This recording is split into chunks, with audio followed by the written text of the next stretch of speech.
Bangsamoro is now officially an autonomous region within the Philippines. It's a move that could bring an end to one of the deadliest and longest-running conflicts in Asia. Bangsamoro Autonomous Region replaces the autonomous region in Muslim Mindanao, formed in 1989. It gives the Moro people more control over the area. Governance. Bangsamoro will now be governed by a directly elected 80-member parliament, which will choose a chief minister and 2 deputies. The region will also have a wali, who will act as a ceremonial head. Judiciary. The legal system in Bangsamoro will be split in 3. Sharia law, supreme only to the Muslim population, the traditional or tribal justice system for the indigenous peoples of the Bangsamoro, and the local courts ruled by national law. Budget. Moro will have more control over the internal revenue collection in the region. 75% of it would now go to the Bangsamoro and 25% to the central government, which is an increase by 5% for Moro people. Security. The central government will control security in Bangsamoro. The Moro Islamic Liberation Front will have to disband its army, but its members can join the police force. Resources. The region has an abundance of water resources. The preservation and management of all the inland waters shall be under the Bangsamoro government, the only exception being if the water is used as an energy source for areas outside of the region. So will the autonomy of Bangsamoro mean sustainable peace for a turbulent region?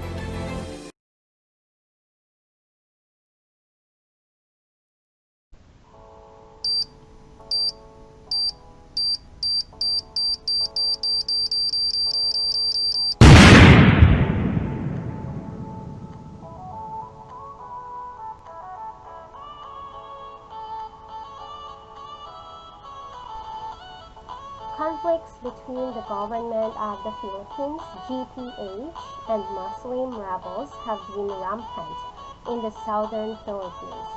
Moro Islamic Liberation Front, MILF, and Moro National Liberation Front, MNLF. The goals of these groups are rooted from their ancestry and mainly for the purpose of self-determination. The aim of the 2 rebels is to attain an independent Moro site with power and territory of their own, an autonomous Muslim state.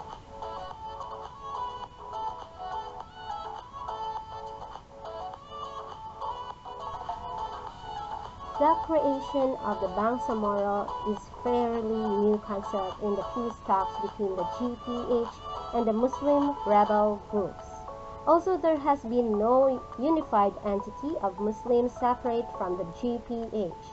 There has also been a continuous neglect by the GPH of the interests and the development of the Muslims. To determine the legality of creating the new Muslim autonomous region, it is necessary to first examine the history of the Muslims in the Philippines and their alleged rights over their ancestral lands. Also, an examination of the conflicts between the Muslim groups and the local government in Mindanao will be shown.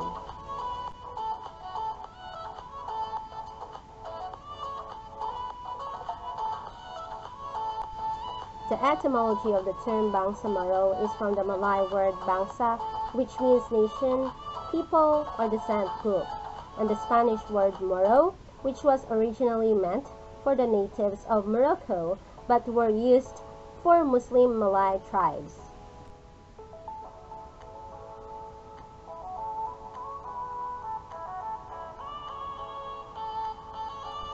Muslim missionaries first came into the Philippines in the 13th century. Their arrival in Tawi-Tawi marked the starting point of the conversion to Islam of the native population of Sulu. After Tawi-Tawi, the missionaries went to Talipao and Lamitan in the nearby islands of Sulu and Basilan. The natives of Sulu were able to successfully invade several towns in Mindanao. However, they were not able to invade Luzon due to the Tagalog Kingdom, which was also able to repel the Hindus from the Visayas. The influence of the intruders left behind the titles of their leaders and families in the Philippines, such as Sultan, Raja, and Datu.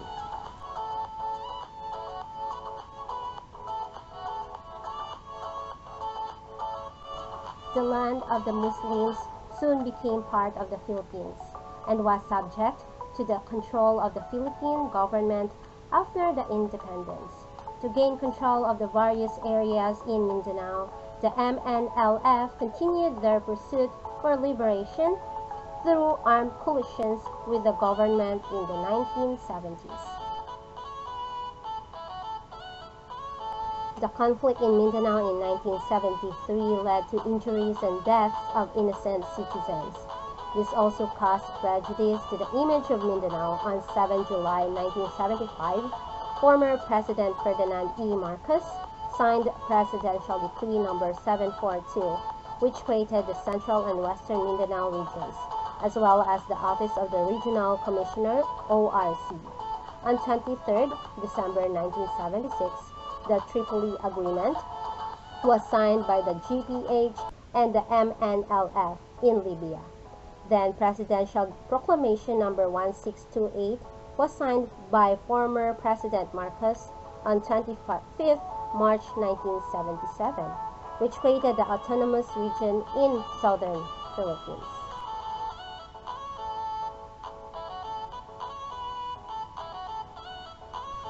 The objective of the MILF, similar to the MNLF, is to establish an independent state and a government and implement Sharia Islamic law.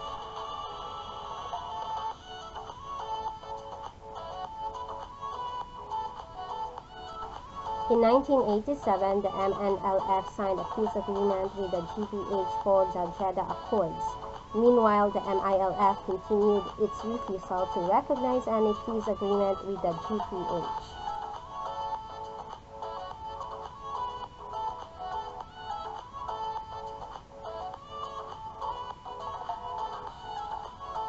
The peace agreement signed on 27th of March 2014 could result to the creation of the new Muslim autonomous entity that will be created by an enactment of law by the Congress. The MILF would have to give up their firearms and weapons to a third party agreed upon by both sides. In keeping with this, a regional police will be maintained to assure the reduction of the rebel forces and private armies.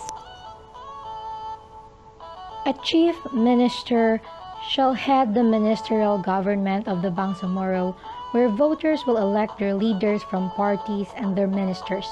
This entity will have powers separate and independent from the national government, such as generations of revenues and utilization of natural resources.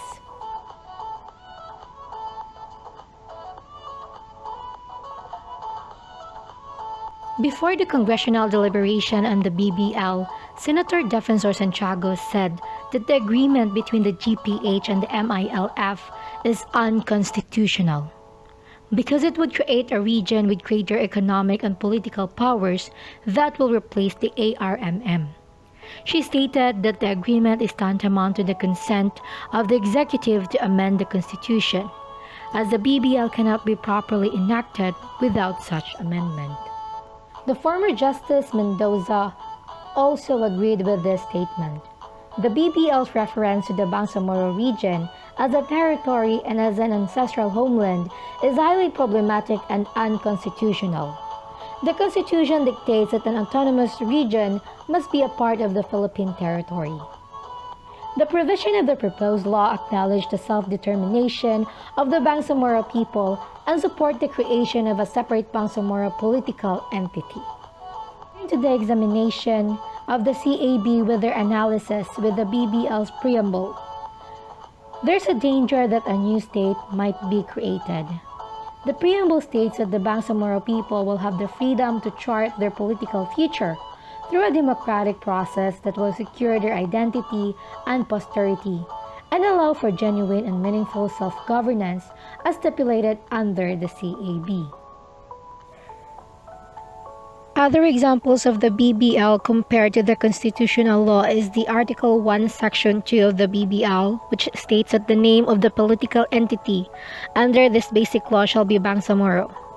So this contradicts in Article 10, Section 1 of the Constitution, which states that the territorial and political subdivision of the Republic of the Philippines are provinces, cities, municipalities, and barangays.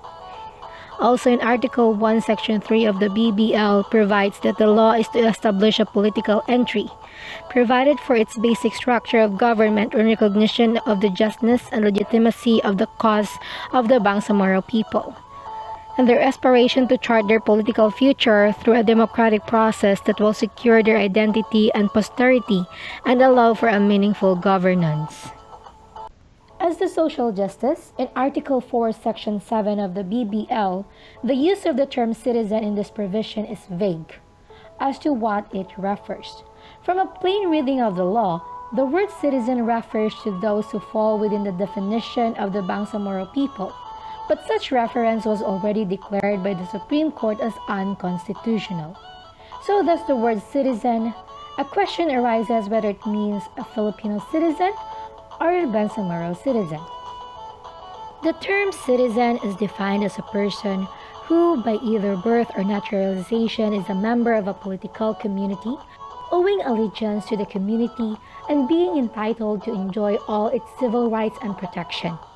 With this, question arises as to whether allegiance with the Bangsamoro would now be different from the allegiance to the Republic of the Philippines.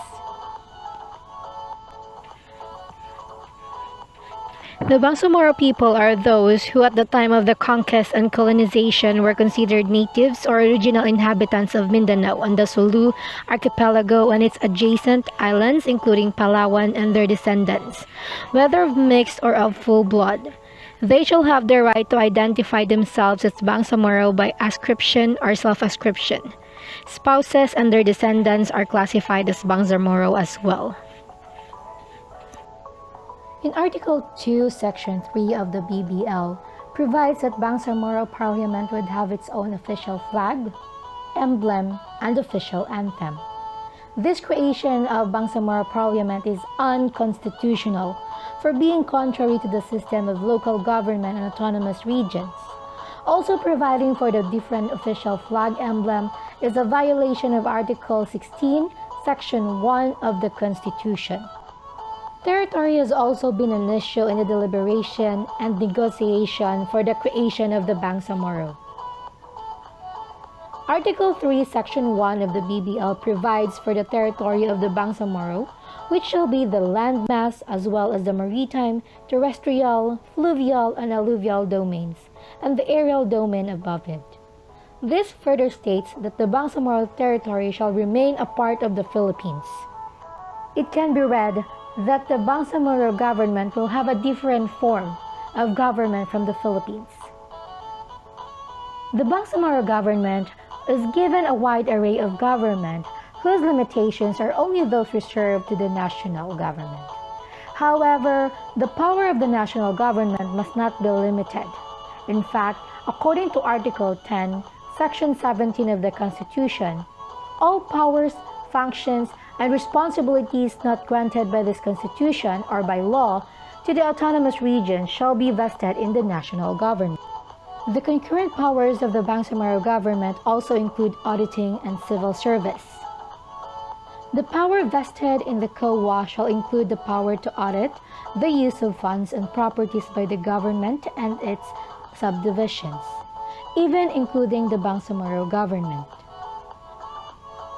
The Bangsamoro Civil Service is bound by the powers of the Civil Service Commission as well, and would have to respect any constitutional provisions concerning the civil service. Kailangan lahat tayo magbago ng pag-iisip na sa ating pagtingin, pagkilala sa ating mga kapatid na Moro o Muslim.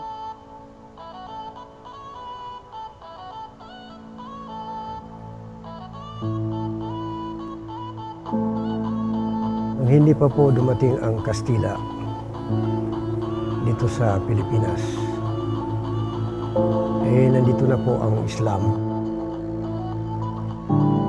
Spain or Spanish forces in the Philippines had no control over Muslim Mindanao because the Moros were continuously fighting.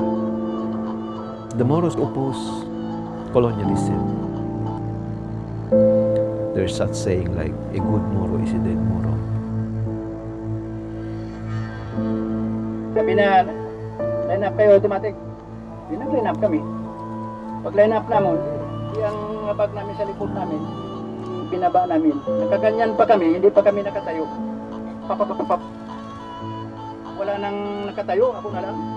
All those decades of betrayal that Mindanao before the very eyes of our ancestors, their territory were being dismantled. Their homes were barely exited. Were compounded that this government happened to me. 1,080. Yun yung namatay na tao dito, mga lalaki. Minsan hindi na rin makapaniwala sa mga pangyayari dito sa amin.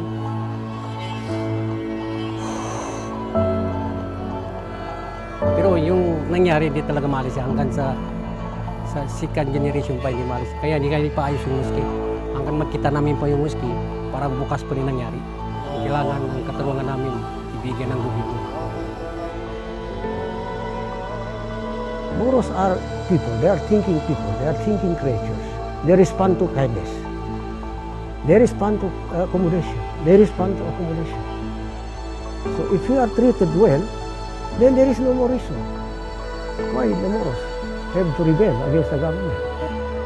Hanggat hindi na ibibigay yung konting espasyo para yung Muslim ay maging Muslim, babalik yung mga grupo who will fight for the rights of the Moros.